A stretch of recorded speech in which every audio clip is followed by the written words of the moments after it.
Bayangkan anakmu yang baru berusia 5 tahun tiba-tiba bicara tentang pernikahan, meminta dirinya seperti pengantin, dan menyebut nama seseorang yang tak kau kenal sebagai pasangannya. Apa yang akan kamu lakukan? Halo, para penikmat kisah misteri. Selamat datang kembali di channel Bunga Malam, tempat cerita-cerita penuh rahasia dan perasaan siap mengguncang hatimu. Kali ini, kita akan menyelami sebuah kisah yang bikin bulu kuduk berdiri sekaligus mengharu biru. Jangan lupa klik subscribe, nyalakan lonceng notifikasi, dan siapkan diri untuk kisah yang akan membuatmu tak bisa tidur nyenyak malam ini. Di sebuah rumah sederhana di ujung gang sempit pinggiran kota, aku, Maya, hidup dengan rutinitas yang tenang. Dinding rumah kami yang sudah mengelupas di beberapa sudut, bercat putih pudar, berdiri kokoh di bawah rindang pohon mangga yang daun-daunnya bergoyang pelan ditiup angin sore. Suamiku, Rian, adalah sopir truk yang sering pulang larut, meninggalkanku berdua dengan putri kecilku, Lila, yang baru berusia 5 tahun. Lila adalah sinar di hidupku, matanya yang bulat berkilau seperti kelereng, rambut ikalnya melambai saat ia berlari di halaman sambil bernyanyi lagu-lagu anak yang tak pernah jelas liriknya. Tapi, di suatu sore yang seharusnya biasa, sesuatu berubah. Matahari mulai tenggelam, menyisakan semburat jingga yang menyelinap lewat celah-celah jendela kayu kami yang sudah tua. Aku sedang mengupas wortel di dapur, pisau di tanganku bergerak pelan, ketika Lila tiba-tiba muncul di ambang pintu. Wajahnya yang biasanya penuh tawa kini terlihat aneh, seperti menyimpan rahasia. "Mama," katanya dengan suara yang terlalu tenang untuk anak seusianya, "aku mau menikah." Pisau di tanganku terhenti. Aku menoleh, berpikir ini cuma candaan polos anak kecil. Tapi, matanya, tak ada keceriaan di sana. Hanya tatapan kosong yang membuat bulu kuduku meremang. Udara di dapur tiba-tiba terasa dingin, meski jendela terbuka lebar. Aku mencoba menahan debaran jantungku yang tiba-tiba tak karuan. Aku letakkan pisau di meja, tanganku sedikit gemetar, dan berjongkok di depan Lila. Wajahnya yang mungil diterangi cahaya jingga dari luar, tapi entah kenapa, bayang-bayang di sudut matanya terlihat lebih gelap dari biasanya. "Menikah? Sama siapa, sayang?" tanyaku, berusaha menyembunyikan kegelisahan di balik senyum yang kupaksakan. Lila menatapku, matanya tak berkedip, seperti sedang menembus jiwaku. "Sama Mas Arga," jawabnya, nadanya datar, hampir seperti orang dewasa yang sedang menyatakan kepastian. Aku mengerutkan kening, otakku berputar mencari ingatan tentang nama itu. Arga? Tak ada anak tetangga, teman sekolah, atau siapapun di lingkungan kami yang bernama Arga. "Arga itu siapa, lah?" tanyaku lagi, suaraku mulai bergetar. Lila tak menjawab. Ia hanya memandangku sejenak, lalu berbalik dan berlari ke kamarnya dengan langkah kecil yang terlalu terburu-buru. Aku berdiri, tanganku masih dingin, mendengarkan suara langkah kakinya yang bergema di lantai kayu tua. Di luar, angin tiba-tiba bertiup kencang, membuat daun-daun mangga di halaman bergoyang liar, seolah-olah alam sendiri sedang berbisik tentang sesuatu yang tak kukenali. Aku mencoba menenangkan diri, mengatakan pada hati bahwa ini cuma imajinasi anak kecil. Tapi, di sudut pikiranku, ada suara kecil yang berbisik, ini bukan Lila yang biasa. Malam itu, rumah terasa lebih sepi dari biasanya. Rian belum pulang, dan hanya suara detik jam dinding tua yang memecah keheningan. Aku duduk di sofa ruang tamu, memandangi foto keluarga kami yang tergantung di dinding. Wajah Lila yang tersenyum lebar di sana seolah mengejek kegelisahanku. Lila kembali dari kamarnya, membawa jepit rambut merah yang biasanya ia pakai hanya untuk acara spesial. "Mama, rias aku," pintanya, Suaranya lembut tapi ada nada memerintah yang asing. Aku harus cantik buat Mas Arga. Aku menelan ludah, jantungku kembali berdegup kencang. Aku mencoba tertawa, berharap ini hanya permainan, tapi tawa itu terdengar kosong, bahkan di telingaku sendiri. Cantik buat siapa, lah? Kamu kan sudah cantik, kataku, berusaha mengalihkan perhatiannya. Tapi Lila tak bergeming. Ia memandangku dengan tatapan yang membuatku merasa seperti orang asing di rumah sendiri. Mas Arga bilang aku harus pakai ini, katanya, mengangkat jepit rambut itu seperti benda suci. Aku memaksakan tanganku untuk bergerak, mengambil jepit itu, dan memasangkannya di rambutnya yang ikal. Tapi, saat jari-jariku menyentuh rambutnya, aku merasa ada hawa dingin yang menjalar di kulitku, seperti ada sesuatu yang tak terlihat sedang memperhatikanku dari dekat. Di luar, suara anjing tetangga tiba-tiba meraung panjang, menambah mencekam suasana malam yang gelap. Saat Rian akhirnya pulang, aku menariknya ke dapur, jauh dari kamar Lila yang sudah terlelap. Cahaya lampu neon di dapur berkedip-kedip, membuat bayang-bayang kami di dinding bergerak seperti siluet yang hidup. Aku menceritakan semua yang terjadi, kata-kata Lila tentang pernikahan, nama Arga, dan tatapannya yang tak lagi seperti anakku. Rian, dengan wajah lelah dan baju yang masih berbau oli, mendengarkan sambil menggosok-gosok dahinya. Mungkin cuma main-main, Maya. Anak kecil kan suka berimajinasi, katanya, suaranya berusaha meyakinkan, tapi matanya tak bisa menyembunyikan keraguan. Aku ingin percaya padanya, ingin percaya bahwa ini hanya fase aneh yang akan berlalu. Tapi, di dalam hati, aku tahu ada yang salah. Rian, ini beda. Lila nggak pernah seperti ini. Dia bicara seperti orang dewasa, kataku, suaraku nyaris berbisik, takut jika kata-kataku akan didengar oleh sesuatu yang tak seharusnya. Rian menghela napas panjang, lalu memelukku. Besok kita tanya-tanya ke tetangga, ya? Mungkin ada anak baru di sekitar sini yang namanya Arga, usulnya. Aku mengangguk, tapi di dalam dadaku ada beban berat yang tak bisa kujelaskan. Malam itu, saat aku memeriksa kamar Lila sebelum tidur, aku melihat jepit rambut merah itu tergeletak di lantai, seolah dilempar dengan sengaja.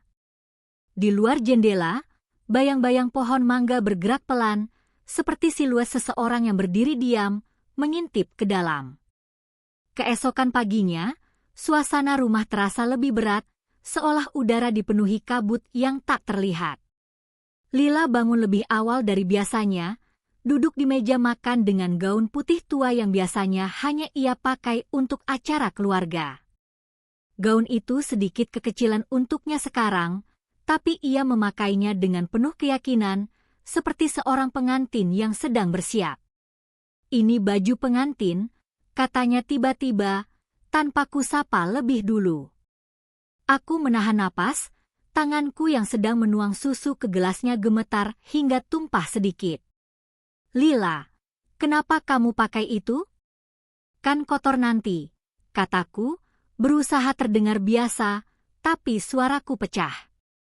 Lila tak menjawab. Ia hanya tersenyum, senyum yang tak pernah kulihat sebelumnya, lebar dan dingin, seperti milik orang lain. Mas Arga suka aku pakai ini, katanya, lalu menatap ke arah jendela, seolah ada seseorang di sana yang sedang menunggunya. Aku mengikuti arah pandangannya, tapi tak ada apa-apa di luar, hanya halaman kosong dan pohon mangga yang kini terlihat lebih menyeramkan di bawah sinar matahari pagi yang pucat. Lila, ceritain sama Mama, Arga itu siapa? Tanyaku, kali ini dengan nada yang lebih tegas, meski hatiku dipenuhi ketakutan. Lila memandangku, matanya berkilat aneh, lalu berkata dengan suara yang terlalu tenang, Mas Arga bilang, aku harus siap. Pernikahan kita sebentar lagi. Aku merasa lantai di bawahku bergoyang. Anakku, yang baru 5 tahun, bicara tentang pernikahan dengan keyakinan yang membuatku ingin berlari dan memeluknya sekaligus melarikan diri. Di sudut ruangan, jam dinding tiba-tiba berhenti berdetak, dan keheningan itu terasa seperti jeritan yang tak terucapkan. Hari itu, udara di rumah kami terasa semakin berat, seperti ada kabut tak terlihat yang merayap di setiap sudut. Aku berdiri di ambang pintu kamar Lila, memandangi anakku yang duduk di lantai dengan boneka kesayangannya. Cahaya matahari pagi yang biasanya hangat kini terasa pucat, menyelinap lewat jendela kamarnya yang berdebu dan membuat bayang-bayang di dinding menari-nari seperti siluet makhluk tak dikenal. Lila tak lagi menyanyi seperti biasa. Ia hanya menatap bonekanya dengan mata kosong, bibirnya bergerak pelan seolah berbisik pada seseorang yang tak kulihat. "Lila, kamu kenapa, sayang?" tanyaku, suaraku gemetar, nyaris tenggelam dalam detak jantungku sendiri yang kian kencang. Ia menoleh, tapi tatapannya bukan milik anakku yang ceria. It was something else, something ancient, something that made my skin crawl. "Mas Arga bilang, aku harus siap," katanya dengan suara yang terlalu tenang, terlalu dewasa untuk anak berusia 5 tahun. "Pernikahan kita sebentar lagi." Aku merasa lantai kayu tua di bawah kakiku bergoyang, seolah rumah ini sendiri menolak kata-kata itu. Aku ingin menjerit, ingin mengguncang tubuh kecilnya dan meminta Lilaku kembali, tapi aku hanya bisa berdiri membeku, menatap matanya yang kini berkilat aneh, seperti diterangi dari dalam oleh cahaya yang bukan miliknya. Di luar, angin tiba-tiba menderu, mengguncang daun-daun pohon mangga hingga berderit, seolah alam sedang memperingatkanku tentang sesuatu yang tak kuharapkan. Malam itu, kegelapan menyelimuti rumah kami seperti selimut yang terlalu tebal, menyesakkan. Aku duduk di ruang tamu, tanganku memeluk secangkir teh yang sudah dingin, tapi tak kuminum. Pikiranku dipenuhi gambar-gambar mengerikan, Lila dengan gaun putih tua, berbicara tentang pernikahan, dan nama, Arga, yang terus menghantui seperti mantra. Tiba-tiba, aku mendengar langkah kecil dari lorong. Lila muncul, masih mengenakan gaun putih itu, wajahnya pucat di bawah cahaya lampu neon yang berkedip-kedip. Di tangannya, ia memegang kertas gambar yang kusut. "Lila, kenapa belum tidur?" tanyaku, suaraku serak, berusaha menahan ketakutan yang merayap di dadaku. Ia tak menjawab, hanya menyerahkan kertas itu padaku. Tanganku gemetar saat membukanya. Di kertas itu, dengan crayon merah dan hitam, Lila menggambar seorang pria tinggi dengan kemeja putih dan celana hitam, berdiri di samping seorang gadis kecil berbaju pengantin. Wajah pria itu tak jelas, tapi ada sesuatu di gambar itu yang membuat jantungku seperti terhenti. Di bawahnya, dengan tulisan cakar ayam khas anak kecil, tertulis, "Arga Lila." Aku menatap Lila, yang kini tersenyum kecil, senyum yang terasa asing, seperti milik orang lain. "Mas Arga suka gambar ini," katanya, suaranya lembut tapi penuh kepastian yang mengerikan. Di luar, suara anjing tetangga meraung panjang, seperti sedang menangisi sesuatu yang tak bisa kulihat. Aku memeluk kertas itu, merasa dingin menjalar di tulang punggungku, seolah ada mata tak terlihat yang mengintip dari kegelapan. Keesokan paginya, aku dan Rian duduk di meja makan, wajahnya pucat pasi setelah aku menunjukkan gambar Lila. Cahaya matahari yang masuk lewat jendela dapur terasa tak mampu menghangatkan ruangan. Udara tetap dingin, seperti dipenuhi bisikan-bisikan tak terdengar. "Maya, ini nggak wajar," kata Rian, suaranya rendah, hampir berbisik, seolah takut dinding-dinding rumah ini akan mendengar. "Kita harus cari tahu siapa Arga ini." Aku mengangguk, tapi hatiku terasa seperti diikat tali yang semakin menjerat. Kami mulai bertanya pada tetangga, mengetuk pintu-pintu rumah di gang sempit kami, berharap ada petunjuk. Arga? Nggak ada anak namanya Arga di sini, kata Bu RT, alisnya berkerut kebingungan. Di taman kanak-kanak Lila, gurunya, Bu Nita, memandangku dengan mata penuh kekhawatiran. Akhir-akhir ini, Lila sering menyendiri, Maya. Dia suka duduk di sudut ruang baca, berbisik sendiri, seolah ngobrol sama seseorang, katanya. Aku merasa jantungku jatuh ke perut. Berbisik tentang apa? Tanyaku, suaraku nyaris hilang. Bu Nita menggeleng, wajahnya penuh ketidakpastian. Kadang dia menyebut nama Arga, tapi kami pikir itu cuma teman imajinasinya. Aku ingin percaya itu, tapi setiap kata yang keluar dari mulut Bu Nita terasa seperti paku yang menancap di hatiku. Saat kami pulang, langit mendung menutupi matahari, dan rumah kami terlihat lebih gelap dari biasanya, seolah menyimpan rahasia yang tak ingin kami tahu. Malam itu, aku tak bisa tidur. Aku duduk di samping tempat tidur Lila, menatap wajahnya yang polos dalam tidur. Cahaya bulan menyelinap lewat celah-celah jendela, menciptakan bayang-bayang yang bergerak pelan di dinding, seperti tangan-tangan tak terlihat yang merayap. Aku memegang tangan kecil Lila, berharap sentuhanku bisa membawanya kembali ke dunia ini, ke aku, ibunya. Tiba-tiba, bibirnya bergerak, dan ia bergumam dalam tidurnya, Mas Arga, aku sudah siap. Suaranya lembut, tapi ada nada asing yang membuatku menahan napas. Aku menarik tanganku, jantungku berdegup kencang, seolah ada sesuatu yang dingin dan tak terlihat sedang berdiri di sampingku, mengintip dari balik kegelapan. Aku menoleh ke jendela, berharap itu hanya imajinasiku, tapi bayang-bayang di luar terlihat bergerak, seperti siluet seseorang yang berdiri diam, menatap ke dalam. Aku bangkit, kakiku gemetar, dan menutup gorden dengan tangan yang basah oleh keringat dingin. Lila, bangun, sayang. Bisikku, tapi ia tak bergerak, hanya terus bergumam, aku sudah siap. Aku menangis tanpa suara, memeluk diriku sendiri di sudut kamar, merasa rumah ini bukan lagi milikku. Ada sesuatu di sini, sesuatu yang menginginkan anakku, dan aku tak tahu bagaimana menghentikannya.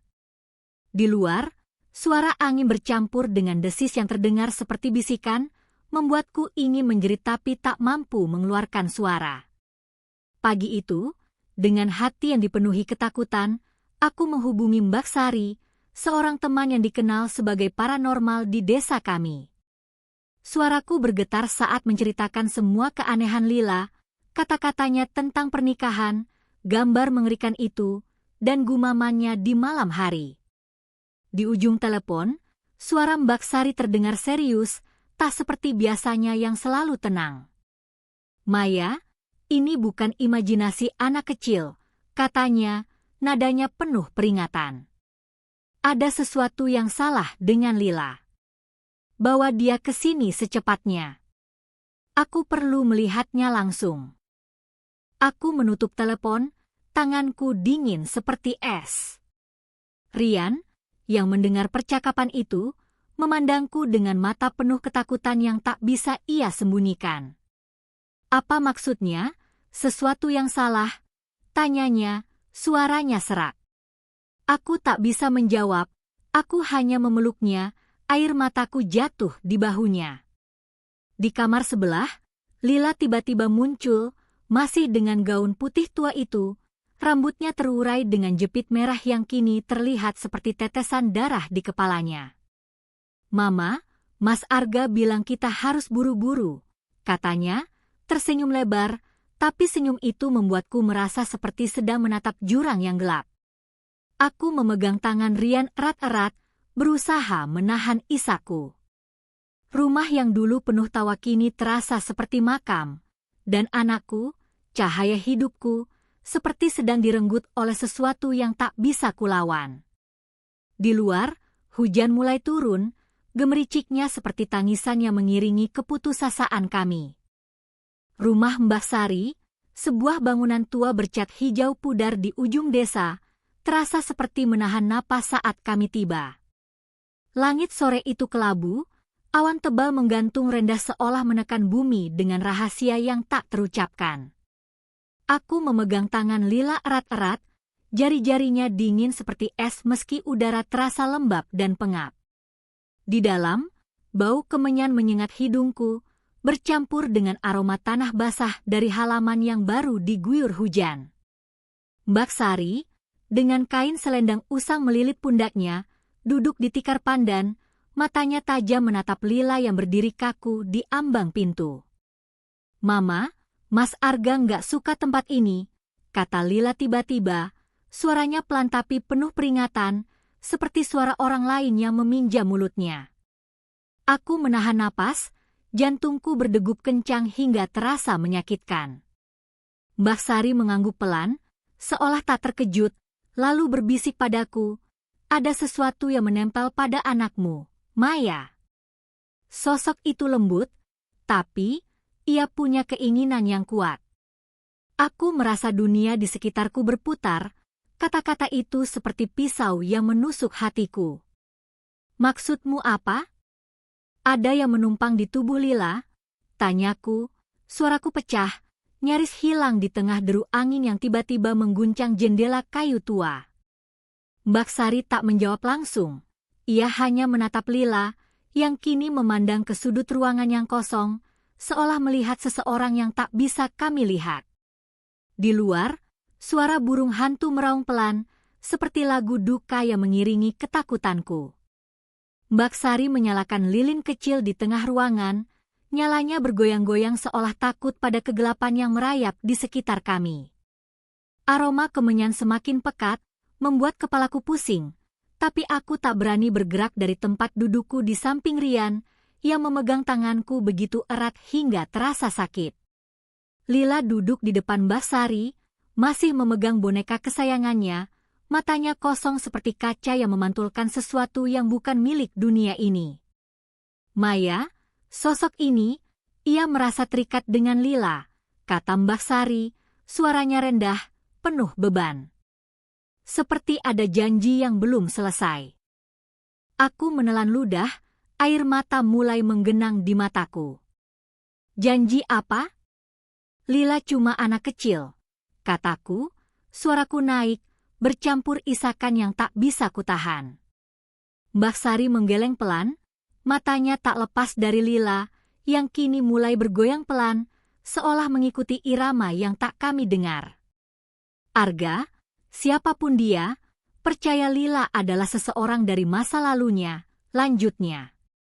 Aku memandang anakku, wajahnya yang polos kini terasa asing, seperti topeng yang menyembunyikan sesuatu yang jauh lebih tua. Tiba-tiba, Lila menoleh padaku, matanya berkilat aneh, dan berkata, "Mas Arga bilang, aku miliknya." Suaranya dingin, seperti angin yang bertiup dari makam tua. Aku menjerit kecil, memeluk Rian, yang wajahnya pucat seperti kain kafan. Di luar, hujan mulai turun, gemericiknya seperti tangisan yang tak kunjung berhenti, seolah alam sendiri sedang meratapi nasib anakku. Mbak Sari memutuskan untuk melakukan ritual kecil untuk berbicara dengan sosok yang mengikat Lila. Ruangan kecil itu kini hanya diterangi lilin-lilin yang nyalanya semakin redup, seolah takut pada apa yang akan datang. Aku duduk di sudut, tanganku mencengkeram lengan Rian, keringat dingin membasahi telapak tanganku. Mbak Sari melantunkan doa-doa dalam bahasa yang tak kukenali, suaranya bergema di dinding kayu yang berderi pelan, seperti rumah ini sedang mengeluh. Lila duduk di tengah lingkaran garam yang dibuat Mbak Sari, matanya tertutup, tapi wajahnya tak lagi tenang, bibirnya bergetar, seolah sedang berbicara dengan seseorang di alam lain. Tiba-tiba, ia membuka mata, dan suara yang keluar dari mulutnya bukan miliknya. "Aku Arga," katanya, suaranya dalam, berat, penuh kerinduan yang membuat bulu kuduku berdiri. "Aku menunggu Lila. Kami berjanji akan bersama." Aku menjerit, menutup mulutku sendiri untuk meredamnya, air mata mengalir deras di pipiku. Rian memelukku erat, tubuhnya gemetar, matanya penuh ketakutan yang tak bisa ia sembunyikan. "Siapa kamu?" "Tinggalkan anakku," teriakku, suaraku pecah di tengah isakan. Tapi Lila, atau apapun yang berbicara melalui dirinya, hanya tersenyum, senyum yang dingin dan penuh kepastian. Di luar, kilat menyambar, menyinari ruangan sejenak, dan aku bersumpah melihat bayang-bayang pria tinggi di sudut ruangan, berdiri diam, menatap kami dengan mata yang tak terlihat. Mbak Sari melanjutkan doanya, suaranya kini lebih keras, seperti berusaha mengusir sesuatu yang menolak pergi. Lilin-lilin di sekitar Lila mulai berkedip, nyalanya melemah seolah tersedot oleh kegelapan yang semakin pekat. Aku memeluk Rian, tubuhku gemetar tak terkendali, air mata membasahi wajahku.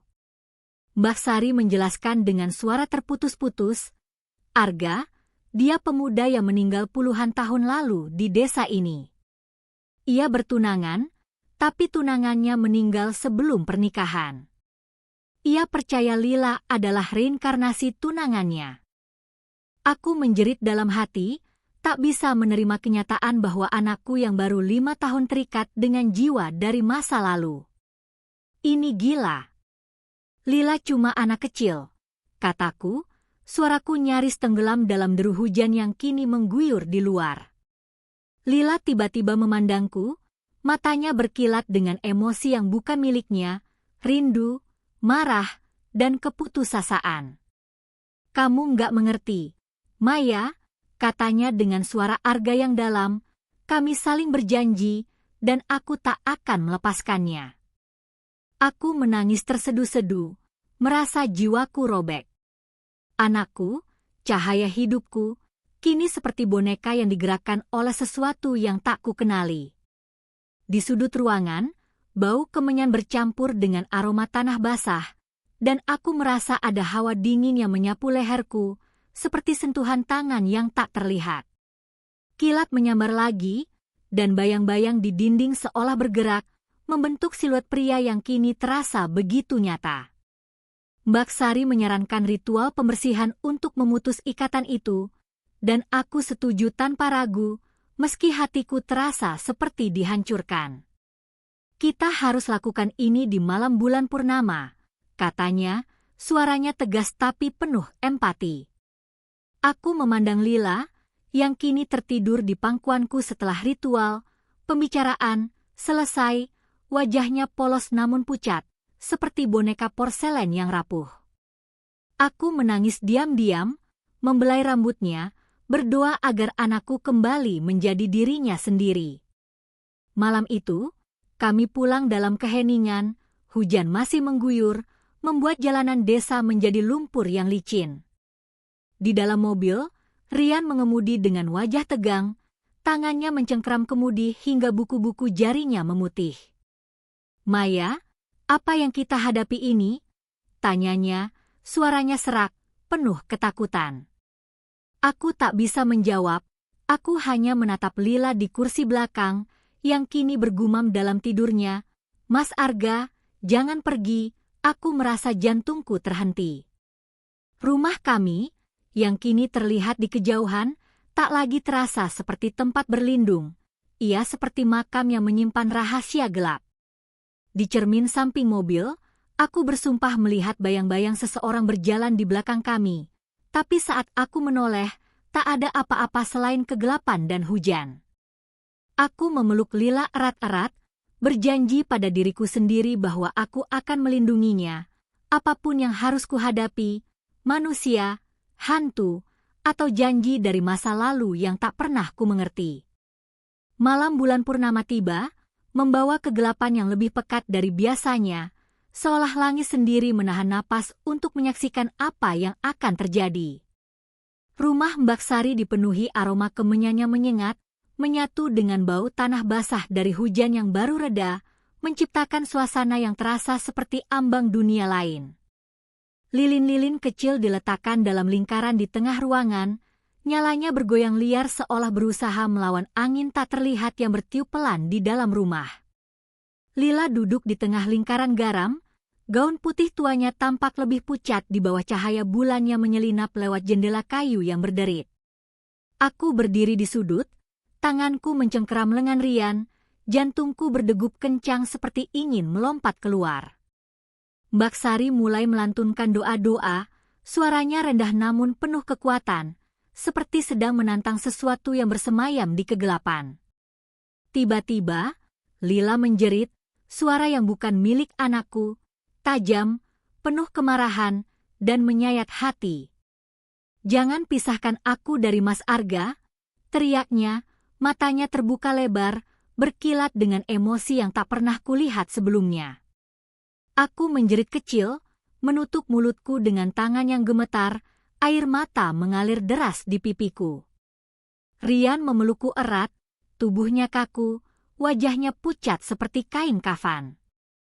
Di luar, angin menderu keras, mengguncang dahan-dahan pohon hingga berderit seperti tangisan, dan aku bersumpah melihat bayang-bayang pria tinggi di sudut ruangan, berdiri diam, menatap Lila dengan mata yang tak terlihat.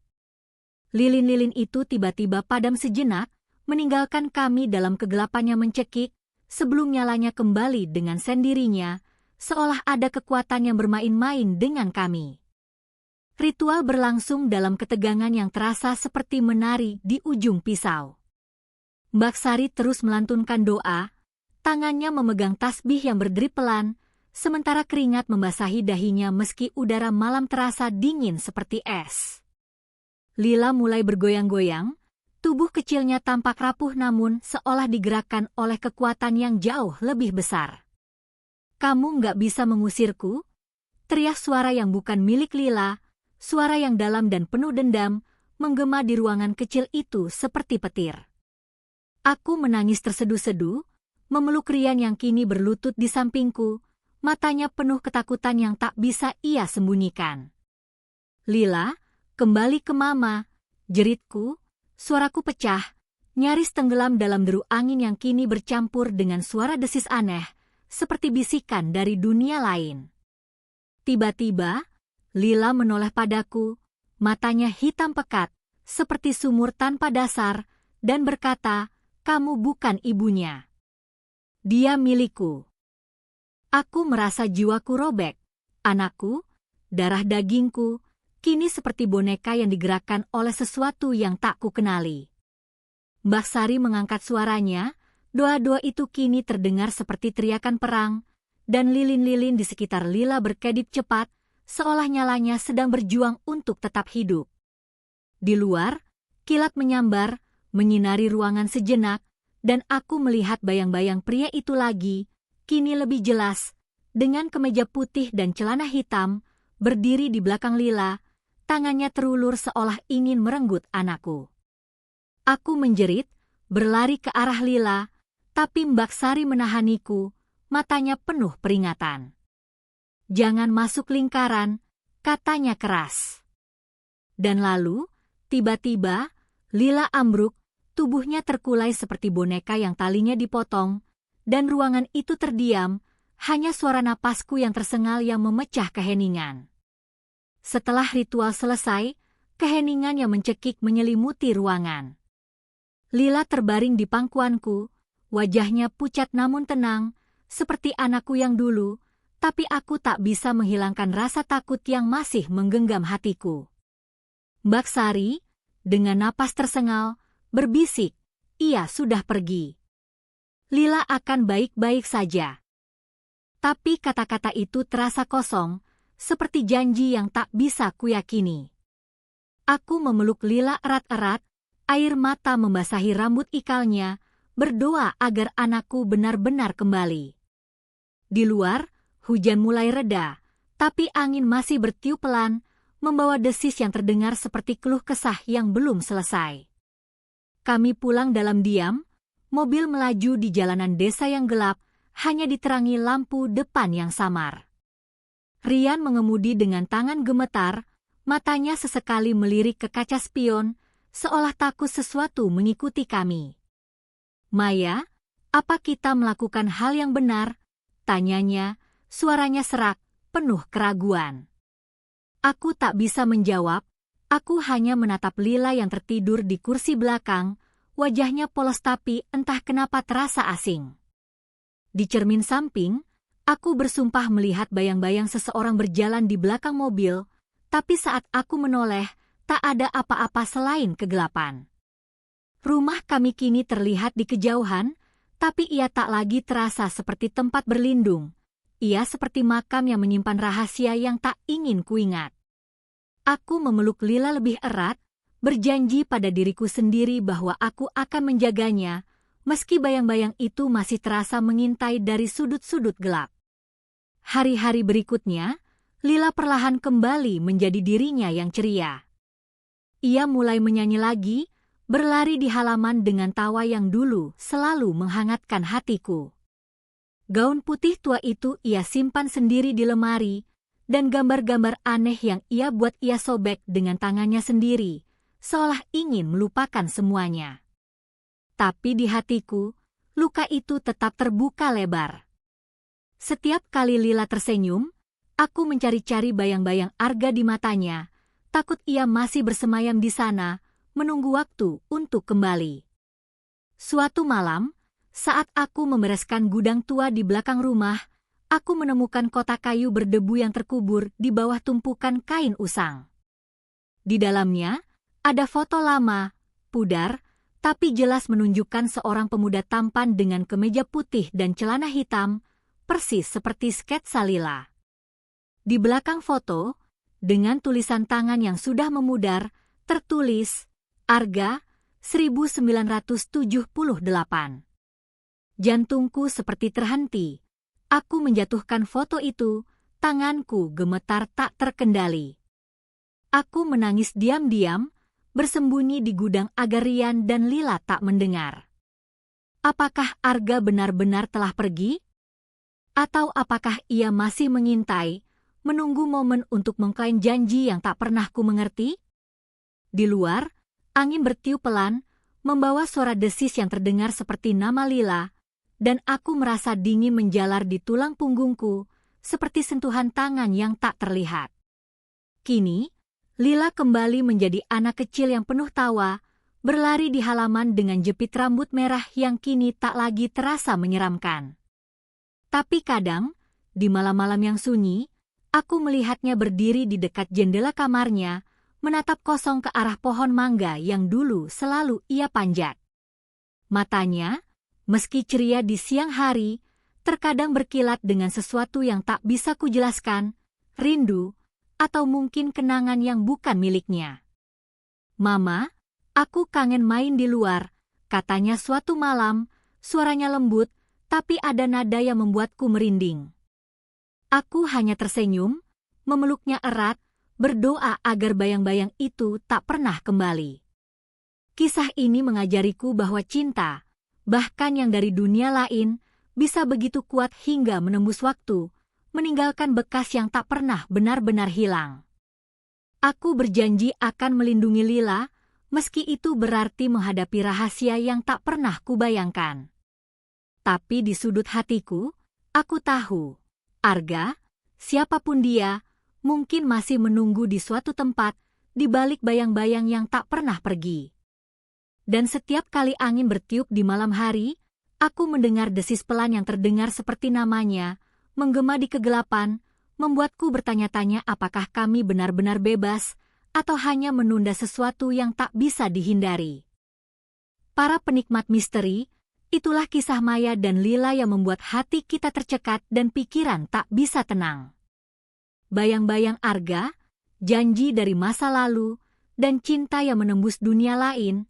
Apakah Lila benar-benar bebas, atau apakah sesuatu masih mengintai di kegelapan? Kalau kalian suka cerita ini, jangan lupa klik like, share ke teman-teman kalian, dan subscribe ke channel Bunga Malam untuk kisah-kisah misteri yang akan terus menghantui malam kalian. Tulis di kolom komentar, pernahkah kalian mengalami kejadian aneh yang tak bisa dijelaskan? Atau, adakah cerita seram dari daerah kalian yang ingin kami angkat? Sampai jumpa di video berikutnya, dan hati-hati, jangan menoleh ke belakang saat mendengar desis di malam hari. Selamat malam, dari bunga malam.